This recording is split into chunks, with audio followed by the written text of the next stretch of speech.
Our new topic of chapter Engineering Materials and Refractories. First जो topic है हमारे पास इस चैप्टर में सुपर कंडक्टर्स। सुपर कंडक्टर्स को क्लासीफाई किया गया है अलग अलग मटेरियल्स के थ्रू। फर्स्ट आता है हमारे पास कंडक्टर्स। कंडक्टर्स क्या होते हैं जिसमें electric current easily pass through हो जाता है और उसमें जो चार्जेस होते हैं वो इजीली मूव करते हैं, उनको हम बोलते हैं कंडक्टर्स। जैसे कि copper, human body, tap water, इनको हम बोलते हैं कंडक्टर्स। नॉन कंडक्टर्स क्या होते हैं जिनमें इलेक्ट्रिक करंट पास नहीं होता, जिनमें कोई इलेक्ट्रॉन्स मूव नहीं करते, जो चार्जेस एलो नहीं होते, मूव नहीं हो पाते, उसको हम बोलते हैं नॉन कंडक्टर्स। नॉन कंडक्टर्स को हम इंसुलेटर्स भी बोलते हैं, जैसे कि rubber, plastic, glass, chemically pure water. Semi conductors क्या होते हैं? वो मटेरियल्स होते हैं जिनकी प्रॉपर्टी लाई करती है in between conductors and insulators. Silicon और germanium in semiconductor chips, जो चिप्स बनती हैं वो सिलिकॉन और जर्मेनियम की बनती हैं और वो सेमी कंडक्टर में गिनी जाती हैं। सुपर कंडक्टर्स वो मटेरियल्स होते हैं जिनको हम परफेक्ट कंडक्टर्स बोलते हैं, जिनमें कोई प्रॉब्लम नहीं आती इलेक्ट्रिक करंट पास होने में, चार्जेस को मूव करने में। बिना किसी रुकावट के ये आसानी से हो जाता है, चार्जेस आसानी से मूव कर पाते हैं और करंट भी आसानी से पास हो जाता है।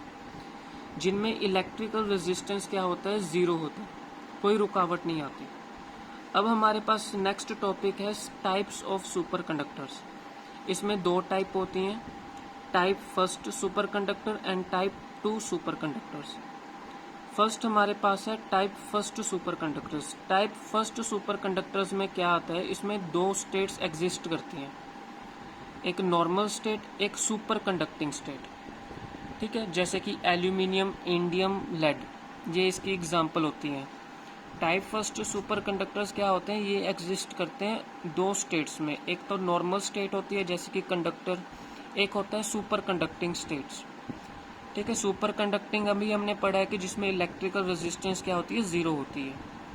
टाइप टू सुपर कंडक्टर्स में क्या होता है? इसमें एलॉयज आते हैं, जब दो एलिमेंट का मिक्सचर बना होता है उसको हम एलॉयज बोलते हैं। And have an intermediate state. Intermediate state कौन सी होती है? Semi conductor state. ठीक है, सुपर कंडक्टिंग में दो मैग्नेटिक फील्ड होते हैं, जैसे कि न्यूबोनियम एंड जिरकोनियम एलॉय। ये हमारे पास एक एग्जांपल दी हुई है टाइप टू सुपर कंडक्टर्स की, जिसमें दो एलिमेंट्स को मिक्स करके बनता है, तो उसको हम बोलते हैं टाइप टू सुपर कंडक्टर्स में आता है ये। नेक्स्ट हमारे पास टॉपिक है प्रॉपर्टीज क्या होती हैं सुपर कंडक्टर्स की। प्रॉपर्टीज क्या होती हैं? जो pure super conducting state, super conducting state क्या होता है? जो जिसको हम परफेक्ट कंडक्टर्स बोलते हैं और उसका जो इलेक्ट्रिकल रेजिस्टेंस क्या होता है? ज़ीरो होता है। प्योर सुपर कंडक्टिंग स्टेट में क्या होता है? Practically no magnetic flux is able to penetrate the metal. कोई मैग्नेटिक फ्लक्स जो है वो किसी मेटल पे प्रैक्टिकली कोई फोर्स अलग से नहीं लगा पाती। In pure super conducting state में क्या होता है कि जब कोई मेटल सुपर कंडक्टर होता है जिसमें कोई रुकावट नहीं आती, इलेक्ट्रिकल रेजिस्टेंस ज़ीरो होता है और चार्जेस आसानी से मूव करते रहते हैं, जब उसमें मैग्नेटिक फ्लक्स जनरेट होता है तो अलग से कोई फोर्स जो है वो जनरेट नहीं कर पाते किसी मेटल के ऊपर। The specific heat changes discontinuously at the transition temperature in the presence of magnetic field. There is a small change of volume in the presence of magnetic field. जो सुपर कंडक्टिंग स्टेज होती है, superconducting means superconductors, perfect conductors, जिन उनमें क्या होता है कि जो स्पेसिफिक हीट होती है at constant volume, at constant pressure, इनमें जो चेंजेस आती हैं वो डिसकॉन्टिन्यूसली चेंजेस आती हैं, क्योंकि ये परफेक्ट कंडक्टर होते हैं। ठीक है, जैसे ही इनमें कोई हल्की सी डिस्टर्बेंस आएगी सुपर कंडक्टर में, तो स्पेसिफिक हीट जो होगा उसमें जो चेंजेस आएंगे वो डिसकॉन्टिन्यूसली आएंगी। जितने भी थर्मो इलेक्ट्रिक इफेक्ट्स होते हैं वो डिसअपेयर हो जाते हैं इन सुपर कंडक्टिंग स्टेट। अगर सुपर कंडक्टर्स में कोई डिस्टरबेंस आती है, कोई प्रॉब्लम आती है, तो जितने भी थर्मो इलेक्ट्रिक इफेक्ट्स होंगे वो भी क्या हो जाएंगे, ख़त्म हो जाएंगे, डिसअपेयर हो जाएंगे। और जो थर्मल कंडक्टिविटी होती है उसमें भी जो चेंजेस आएंगी वो डिसकॉन्टिन्यूसली आएंगी अगर सुपर कंडक्टिविटी डिस्ट्रॉयड होती है इन ए मैग्नेटिक फील्ड।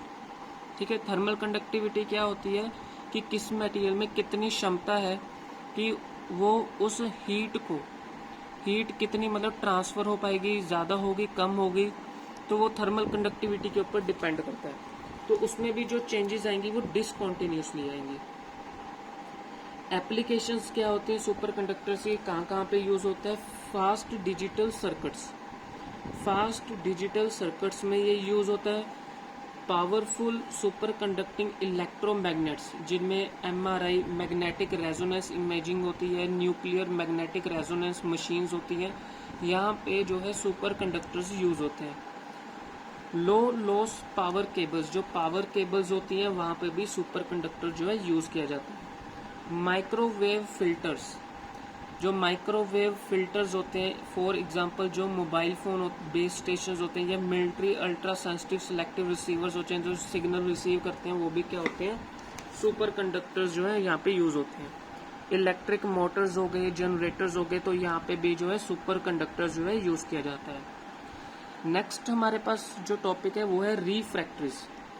रिफ्रैक्टरीज क्या होते हैं? वो मटेरियल जिनमें क्षमता होती है कि हाई टेम्परेचर पे भी उनको कोई प्रॉब्लम नहीं होती, हाई टेम्परेचर को भी कंट्रोल कर सकते हैं विदाउट सॉफ्टनिंग और सफरिंग ए डिफॉर्मिंग शेप, बिना किसी मटेरियल की शेप चेंज किए, ना उसको सॉफ्ट किए, बिना कोई हीट ट्रीटमेंट किए किसी मटेरियल की। और वो अगर कोई मटेरियल बिना किसी हीट ट्रीटमेंट के अगर किसी टेम्परेचर को कंट्रोल कर सकता है तो उसको हम बोलते हैं रिफ्रैक्टरीज। जो रिफ्रैक्टरीज होते हैं ये रेजिस्ट करते हैं कि कोई केमिकल, कोई मैकेनिकल स्ट्रेंथ, हैवी लोड उनके ऊपर कोई भी असर न डाल सके, उसको हम बोलते हैं refractories. Refractories in the form of BRICS, जैसे जो फर्नेस होते हैं, जो पट्टे होते हैं, वहाँ पे जो ब्रिक्स से लाइनिंग तैयार की जाती है वो इसलिए की जाती है ताकि वो मैक्सिमम टेम्परेचर को कंट्रोल कर सके, विदस्टैंड कर सके।